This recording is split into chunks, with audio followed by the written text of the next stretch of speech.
You guys, so let's get going with this next talk. It's called Global Proof of Personhood in the Age of AI. So everyone give a round of applause for it. Miguel Piedrafita.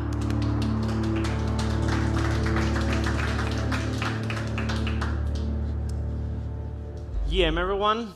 We're using kind of a sketch setup, so we'll just like cross our hands and hope it works.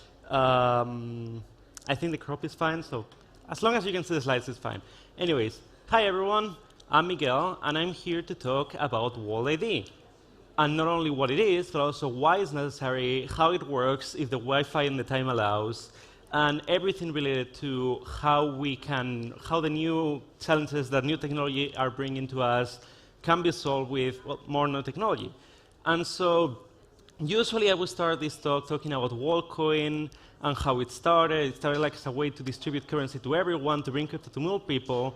But realistically, over the last few months, we've seen the world change in like very, very big ways. We had ChatGPT that took this AI, OpenAI thing from something that a few people knew to basically everyone, even at schools around the world, is talking about. We are seeing like image generation and deepfakes so good that like they almost seem real with publicly available tools that anyone can use. And more things keep happening. We may have free energy for everyone soon with like the helium fusion thing, maybe. So with these new technologies, new questions arise. And specifically for AI, the main one that we care about is how do you know what's real and what's AI, especially with newer models like GPT-4, very, very likely breaking CAPTCHAs.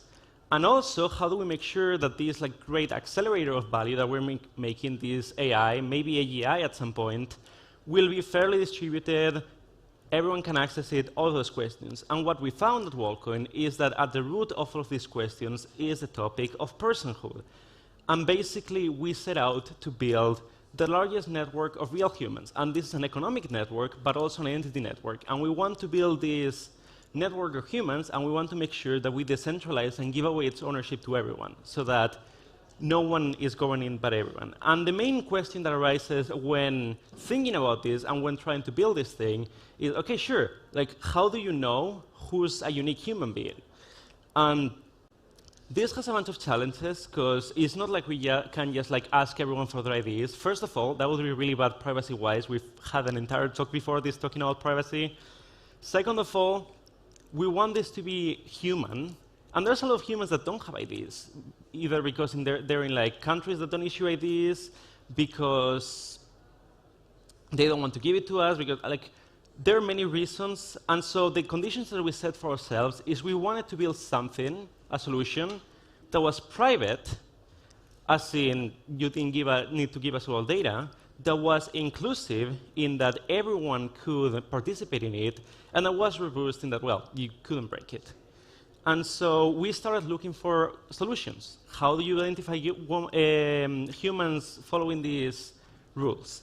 And so the main things that you usually associate with identity, email, phone, KYC, don't work for the reasons that I've already outlined. They're not great privacy. I wouldn't say humans only have one phone and can only have one phone. They're easy to manipulate. Web of trust is slightly better. That's the idea of you invite other humans that you trust, and that works, but you need like a trusted set of people that you trust at the beginning to start expanding that. And it doesn't really work to bootstrap that from zero. And then we found biometrics, even though they were a little scary, were the thing that worked the best. And so we started looking at biometrics, maybe fingerprints, maybe face, maybe the palm. The issue with this is mostly that there's not enough data, there's not enough entropy to be able to differentiate like 8 billion human beings. That's a lot of human beings. And also, what we're trying to do here is different from like airport scans or Clear, in that we don't want to make sure that you are you, which is checking that your palm corresponds to the one that we have already saved. We're trying to check that you're a unique human being, that you haven't been in the system before. And so the issue with, for example, fingerprints is that if you make a little cut on your finger, that's a new fingerprint. And so that's not very resistant to us.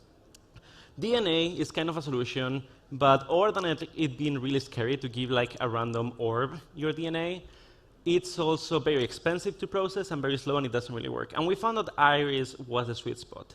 And we started looking, how do we do that? Maybe we use sensors on your phone. Not enough resolution, not enough data. what about off-the-shelf solutions? They are all built to solve this problem of re-authentication, of making sure that you are you, so they don't work as well for making sure you're unique. And then we realized we have to build custom hardware, which no one likes, because it's a lot of work and a lot of money. And after a bunch of iterations, we arrive at this, the orb. And basically, the orb goes through an onboarding procedure where it will make sure that you're real. It will make sure that you're not trying to trick it some way, show a photograph, show a dog, like try to make sure that you're human using AI and the sensors that it has. It will take two very, very high-resolution pictures of your iris and compute what we call an iris code. An iris code is sort of like a representation of how different your iris is from every other iris. So instead of encoding the data, we are encoding the entropy of the iris, if that makes sense. So that allows us to, without storing your biometrics and having something that if you take a photo in a slightly different light will be completely different, we can still make sure that you are you and also match it with the existing set to make sure that you're not signing up again. And then it verifies your Wall ID. And Wall ID is a cryptographic key, and it uses zero knowledge proofs to prove that you're a human being. So you have a set of humans with identity commitments, which is kind of like the CK equivalent of public keys, and then you hold your private key, and that allows you to make proofs that prove that you're a human, but are fully anonymous. Don't really reveal which human are you, just that you are in the set. And so this sort of acts like an internet passport. And we started with the orb, and we decided to continue, because like the orb is great, and it sort of solves the problem, but the one issue is that you need to bring the orb everywhere. And even though we're making great progress with that, we hope to have them in all major cities soon. We have them here in Barcelona. We are bringing them to US. We have them all across Europe, LATAM, and starting with Africa. That's still not great, that you need your users to all go to this one place. And so we recently launched phone verification. The idea there is that phone numbers do provide some sort of civil assistance in that, sure, it's not that hard to get a second phone number, but getting 10,000 different phone numbers, it's hard. And so the idea here is to, following the method for a passport, provide stamps, and each stamp has like guaranteed security. Like we have strong civil assistance with the orb, we have weak civil assistance with phones, and we want to open this out to other developers so that if they have a way of measuring whether you are human, so they can issue stamps on Wall ID and to allow them to add more signals, and we can mix them all together, let developers figure them out. And so basically the TLDR is that this is a solution that is privacy first, it is anonymous as I established, it is decentralized, the database, to put it some way, is on the blockchain, and the process, the protocol for it is open source. It is not governed. It will be governed by the people that have Wall IDs. The really cool thing about civil assistance is that it allows you to do cool things like voting where each human has one vote, or more experiments in voting. And we're going through that. And so to talk a little bit about how Wall ID works technically and how you may want to implement it if you're a developer, we have two kind of like flavors of it. We started with anonymous actions, which is the thing where you would expect where you make an if transaction, the contract makes sure that you're a unique human, and that's it. And then we recently launched signing with Wallcoin as a way to bring these privacy solutions also to Web2 developers that may not be super familiar with Web3 and blockchain, but still want to integrate with these things. And signing with Wallcoin, I think it's really, really cool. It uses the same standards and protocols that things like signing with Apple or signing with Google use.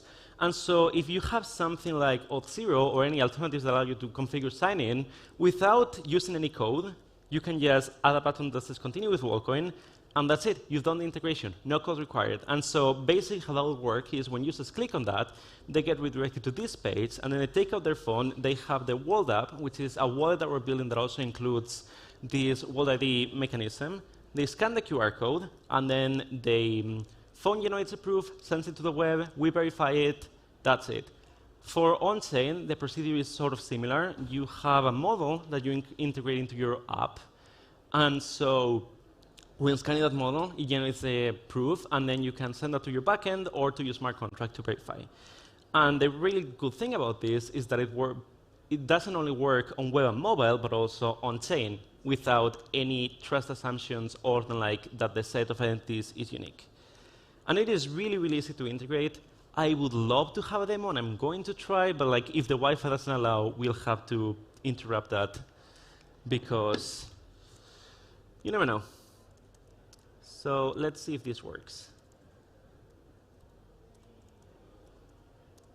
So to demo this, in a way, we made kind of like a ChatGPT clone, since that's like all the rates, and OpenAI happens to use Auth0 for authentication. And as I said before, this is not the real OpenAI. This is just a clone that I made. It's open source on GitHub. So the idea here is you just like click login and would get redirected to the familiar page that OpenAI has. And you can then continue with WorldCoin, and that will take you to the very nice page. And on my phone, in the meantime, I'm going to be opening the World app. Hopefully all this will work. And so in a second, that will connect. It uses Wallet Connect behind the scenes, and as we know, Wallet Connect is sometimes not the best with Wi-Fi. So let's see. Establishes a connection between the app and the site, generates a proof, sends it over, and then if I didn't break anything while testing this before, yeah, then you would be logged in. And in this case, for the demo, you can also log in with Google, and logging in with OLID would enable theoretical human mode that gives you access to higher limits. Because the other good thing about this is that you can create multiple Google accounts, so it's not a really good indicator for like unique users. So you can use it for rate limits, but like someone will be able to get around it. Whereas with WallID, it is much, much harder to duplicate, almost impossible if you use the orb signal. And so this has a ton of really cool use cases. Let me go back to my slides here. I've already talked about kind of like voting, the idea of experimenting with new methods of governance. Vitalik has been like shouting at us for years, like, don't do token governance, it's bad. And we didn't really have that much of a solution. Now we do. Social media has also been in the earth lately with like Threads and Blue Sky, but also things like Lens Protocol. And we do have an integration with Lens Protocol, but the idea is decentralized social media is very good.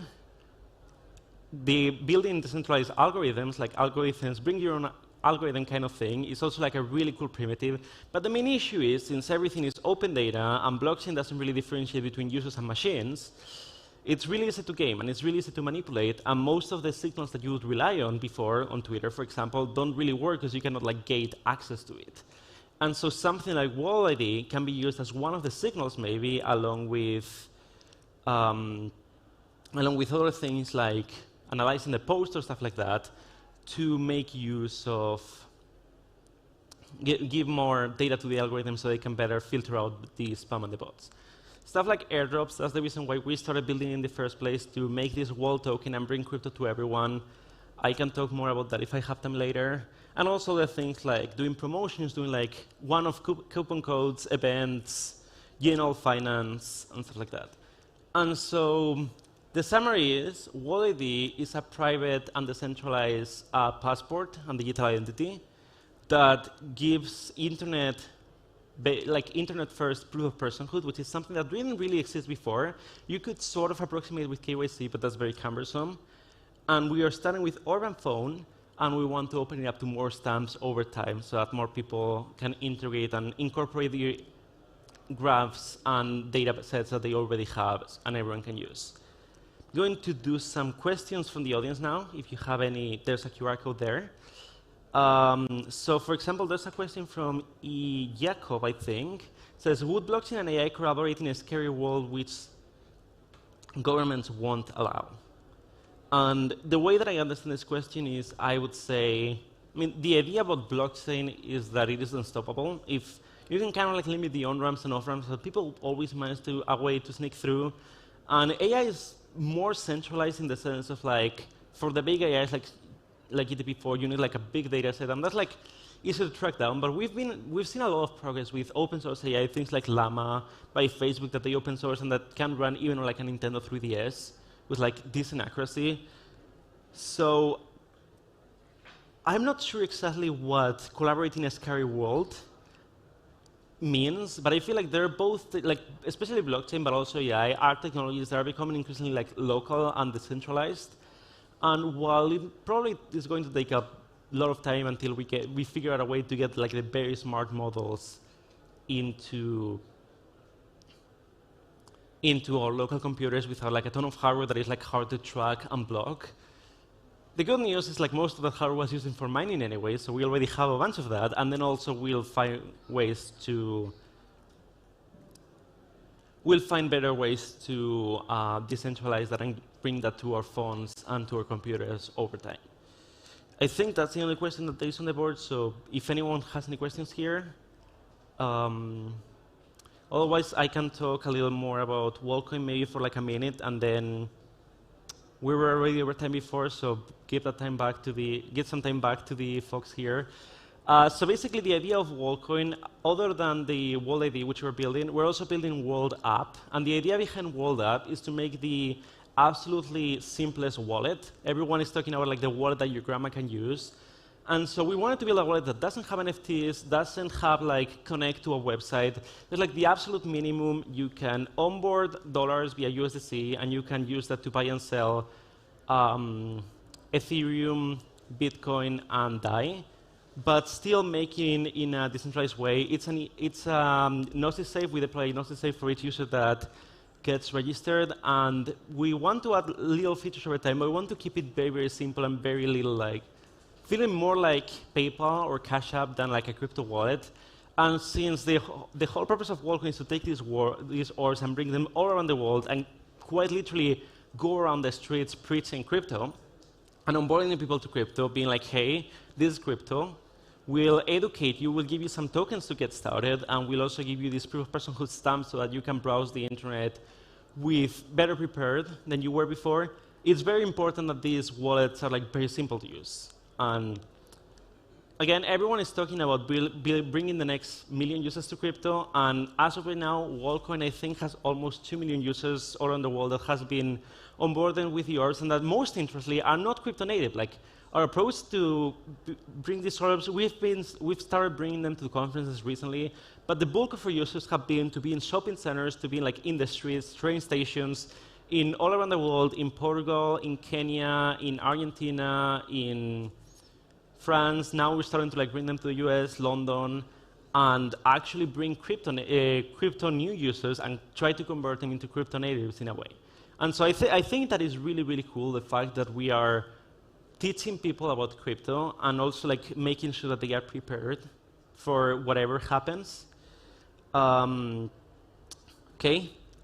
I'm almost running out of time, but there's another question that I think is important, which is, it's kind of blocked by the timer. I don't know if you guys can move it, but I can kind of figure out what it says. It says, if they do not keep your iris data, how do they check that you do not have? And that's as long as I can see. I'm guessing that it means that you don't have one already. And the idea here is a similar idea to hashing, how hashing works, even though it's not exactly hashing. The idea from the iris codes is that while not keeping your data, it kind of like is a representation that your iris can always be converted back to.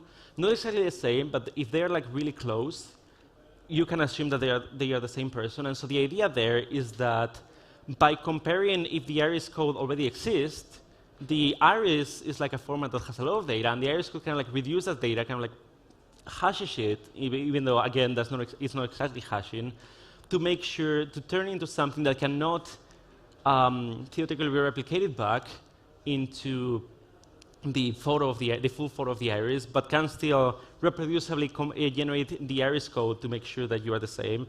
So to summarize and end this, the photo gets deleted from the orb, never leaves the orb unless you give your explicit consent to it, and this iris code is more like a measure of the randomness in your eye than it is of the data in the eye.